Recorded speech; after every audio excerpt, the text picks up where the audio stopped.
Topic News, c'est tout de suite avec Franck Ramarson, directeur de publication du Courrier de Madagascar.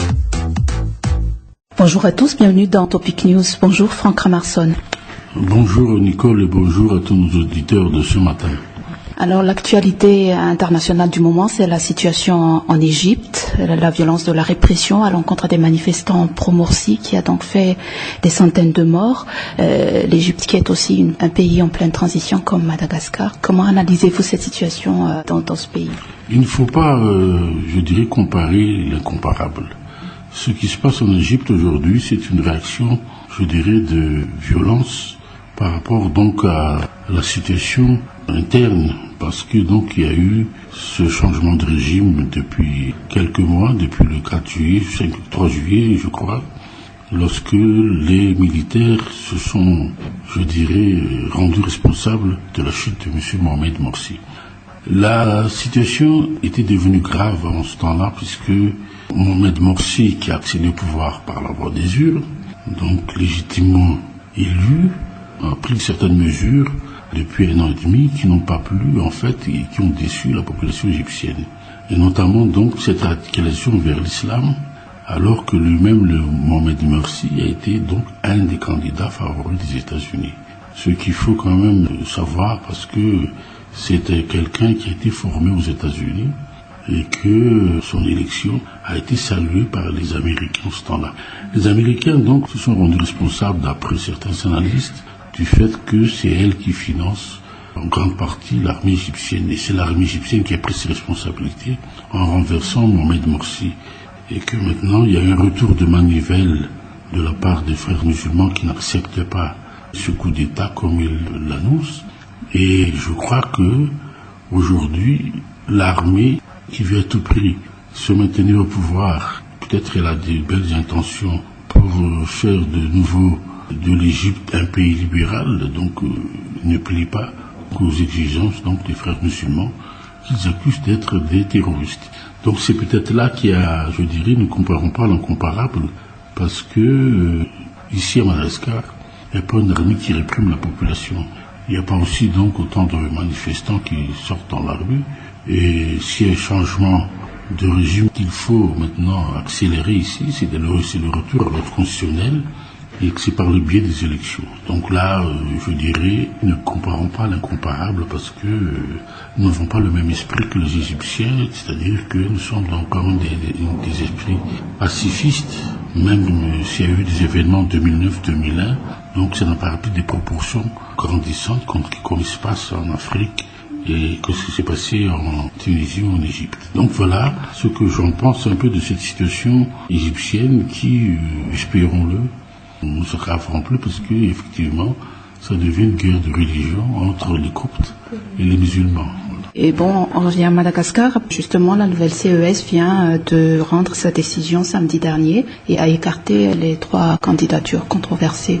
Oui, donc c'est une décision, je pense, qui est prise en stricte application de la loi.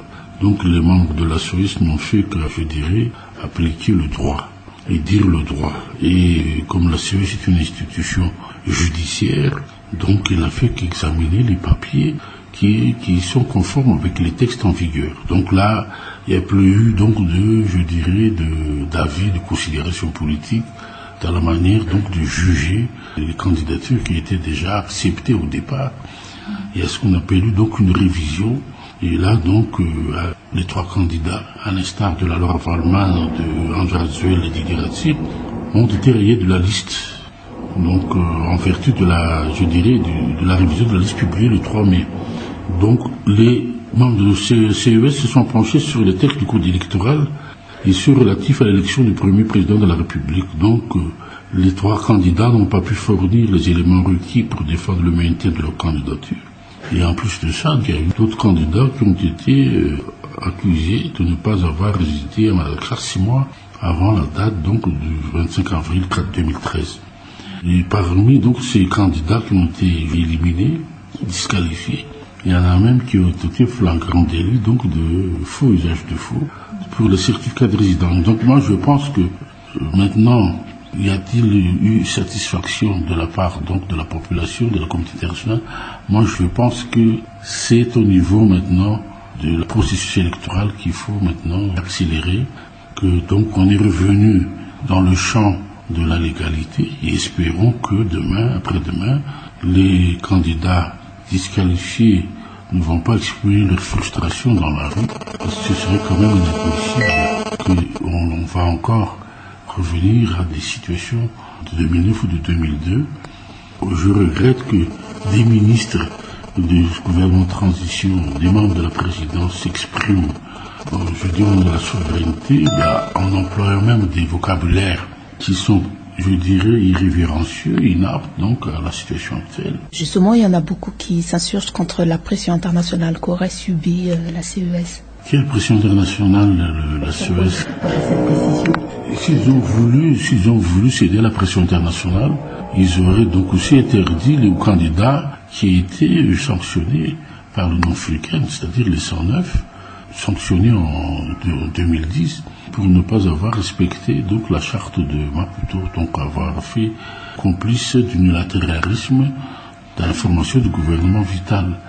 Le CES n'a fait qu'appliquer les textes et lois correspondant aux lois malgaches. Donc je dirais que s'il y a eu pression, peut-être l'Union africaine aurait dû faire pression pour qu'on enlève aussi ces candidats qui étaient sanctionnés parmi les 109. Donc là, je ne pense pas qu'il y a eu tellement de pression, mais la communauté nationale a demandé de réviser la liste en fonction donc des irrégularités qui ont été commises le 3 mai par l'ancienne CES. Donc là, je crois qu'il y a simplement un rétablissement du droit qui a été fait et qu'il ne faut pas non plus interpréter toujours ce qui se passe ici dans notre pays, il y a ce qu'on appelle une ingérence, il y a ce qu'on appelle un néocolonialisme qui s'instaure. Je conteste donc ce genre d'affirmation, puisque nous sommes un pays indépendant.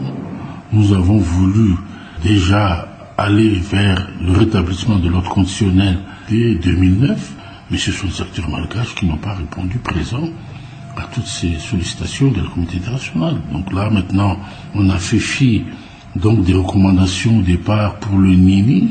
Donc on a bifurqué, on a demandé à ce que les trois soient candidats le 3 mai. Maintenant, on a vu les conséquences. Nous, ça a failli dégénérer en un isolement de Madagascar. Maintenant, je pense qu'il faudrait que le pays donc soit stabilisé politiquement et que les candidats frustrés, surtout les trois, ne condamnent pas les 20 millions de Malgaches à rester dans une crise interminable qui ne fait qu'appauvrir la population. D'un autre côté, le FFKM poursuit aussi sa médiation. Comment voyez-vous la suite de tout ça, de ce processus de résolution? Moi, je pense que le FFKM est arrivé un peu trop tard dans sa médiation. Moi, je pense que pourquoi Didier Ratsir, qui est silencieux, parce qu'il a cru que c'est par rapport à cette conférence au sommet qu'il aurait pu dire, annoncer son désistement, qu'avec un accord, une convention de la paix, les deux, André Azuel et Marc Ravalman, enfin les trois plutôt, Didier Ratsir, nous se sont convenus que pour la stabilité, pour l'indépendance de Madagascar, pour le sens du patriotisme, ils se sont retirés d'eux-mêmes. Mais là, comme le CES est arrivé avant pour, je dirais, statuer sur leur sort, je ne pense plus qu'il soit nécessaire qu'il y aurait un sommet des quatre et que, comme on a dit, la réconciliation, c'est un processus de longue haleine et que ce sera encore, c'est après les élections qu'on pourra donc rassembler les uns et les autres, parce qu'il faut penser, après ces élections, au redémarrage, à la reconstruction, à la refondation de Madagascar. Enfin, avez-vous des avis à propos de la station audiovisuelle d'un candidat qui a été mise sous scellé par l'État? C'est-à-dire que c'est quand même un procès de mauvaises intentions de la part du ministre de tutelle. C'est-à-dire que si au départ, comme l'a expliqué le vice-premier ministre chargé de l'aménagement du territoire, propriétaire de ces stations radio, mais néanmoins candidat aux élections présidentielles, si c'était moyen pour l'affaiblir et de le mettre à l'écart sur le plan audiovisuel. Je pense que c'est un mauvais choix que le ministre de la Communication a fait et que je pense que la loyauté, la l'honnêteté exigeait quand même de ce ministre qui a accepté donc la démarche de Cool TV et Cool FM au départ, et que sous les ordres de son supérieur, le président de la transition, il a retourné Kazakh donc pour trouver tous les moyens pour sanctionner ces stations de radio et de télévision. Moi, je pense que c'est un procès de mauvaise aloi et qu'il est mal placé aussi maintenant pour dire que le vice-premier ministre ne veut pas respecter, je dirais, la justice. Mais pourquoi aujourd'hui, concernant l'exclusion de son candidat, il s'exprime dans un langage assez verte et qui frise même, je dirais, l'ignominie en disant que ça va barder et qu'il y aura donc des manifestations demain, après-demain, et que si manifestation il y aura donc, on saura qui seront les responsables et que les forces de l'ordre prendront donc les responsabilités. Merci à vous et je vous dis à bientôt. Merci beaucoup.